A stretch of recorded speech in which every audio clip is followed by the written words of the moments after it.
Okay, how's everyone doing today? I got a new video again, finally, after a while. In this video, I'm gonna be making a, what do you call it, a bullnose trim, a flex trim, out of bullnose moldings. Uh, I'm gonna apply it on a bed I'm making, but I wanted to take advantage to make a video and record how I make this molding, this trim. Now I start off with I got a lot of pieces of scrap left over, so I just got a lot of stock that I had left over, and I put it through the planer to give it a 3/4 thickness, a 3/4 exact thickness actually, and using this 3/8 round over router bit, I'm gonna pass it through both sides. And I personally, I like using for me, the best router bits are Amana tools. They're very good, they're very sharp, and they leave you a very clean finish, clean trim. As you can see here, I passed it on both sides, and now I will be cutting a lot of strips the same, just like this, at 5/16 thickness. And I cut a lot of these pieces to create this molding. As you can see on my other, when I started the video, it shows a lot of pieces put together. So you gotta have a lot of these. And I mean, if you're gonna do a lot of them, might as well do them all at the same time so they could all be perfectly the same. Now this is the first time I do something like this. Actually, I just had the idea. It popped in my head. I needed to do something like this, and I'm actually recording this as I practice on this. I'm cutting these two pieces of it's just regular plywood, 1/2 inch. I'm only using them so when I clamp the pieces together with the paper backing, it could hold it in place, kind of like a sandwich, and I'll clamp it together that way.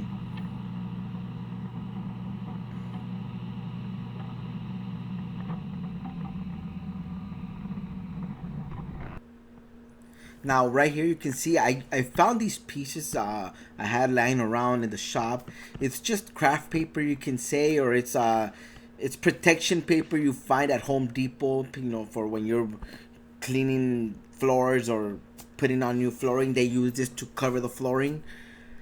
And I found this around the shop. I'm using it, and it's going to be part of the backing for the molding.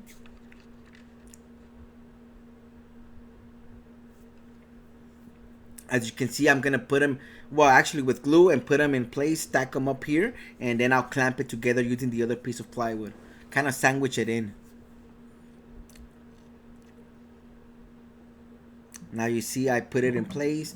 I put some glue on it, put on, I'm putting 6 pieces at a time on each time I clamp. It's gonna be, I'm gonna make a lot of strips, 6 pieces at a time.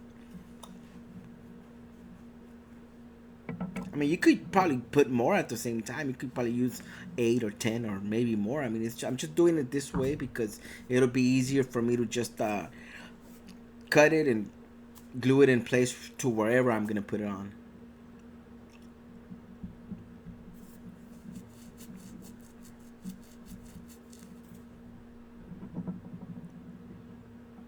After providing glue, you just put them on place, side by side. Make sure they're very close together, hitting together. I don't put, you can see I don't put that much glue on it. I mean, I don't want it to squeeze out of the edges and just go all over the wood, you know. Right here you see how those 2 pieces of plywood I cut off, I'm using them to sandwich this piece in place, and I'm gonna clamp it this way. It makes sure every piece is very firmly hitting the craft paper, and just holds it in place a lot easier. Now after clamping this, you could leave it set for, I don't know, about 2 hours, 3 hours, depending on the weather. And I'll show you right now. I have another one that I had already made earlier, This one's already dry. Remove all the clamps. Now you'll see it kind of sticks on a little bit. Some of the glue dripped out. That's why I try not using too much glue. As you can see, it's already dry. It's glued on the paper backing, so it's able to flex.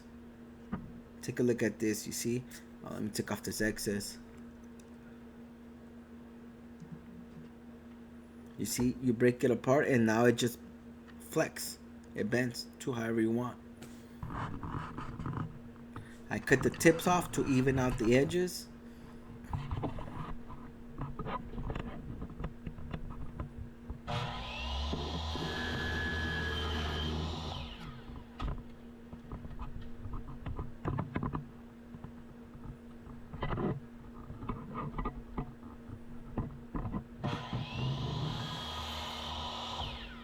And there we go. I'm gluing a lot of these pieces together. Probably made about a good 20-25 pieces because I'm gonna wrap it around the big I'm making a custom bed for right now. You can see how it just flexes. It's very simple to make. I mean, that's pretty much it. That's all we had to do. And you could just make it out of scrap, extra leftover pieces. I mean, and any wood, of course. I'm using it to wrap it around this nightstand that goes on the side of a bed I'm making. But you can see like I told you earlier, you want to use a good blade, a good round over bit. I mean, for me, I recommend always Amana Tools. They have the sharpest router blades. And you just put some glue and wrap around this nightstand, and that's pretty much it. It's very easy, very simple. It's a very simple project actually. You could do it with any leftover wood, and it looks nice. It's nice trim, nice detail. When I glue it on, I mean, I just use regular glue, and then I put it in place with 23 gauge nails, pin nails actually, and pretty much it. I made this molding because I'm wrapping it around a whole bed.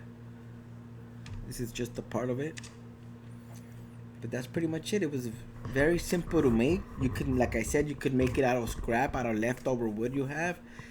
Just make sure you have a paper backing. It's gotta be thin, very flexible, and that's it. For now, I'll be wrapping up the whole piece, and that's it for the video. I hope you enjoyed it. I wanted to show you how I made this bulldoze molding. I will be trying to put more videos coming soon. I need your support. I need your subscriptions. Please subscribe to my channel. Hit the like button. I'll be having more videos coming soon. Different projects, whatever comes up. If you have any requests of something you want to see how I make,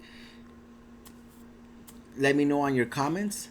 And thank you for watching the video. Please subscribe.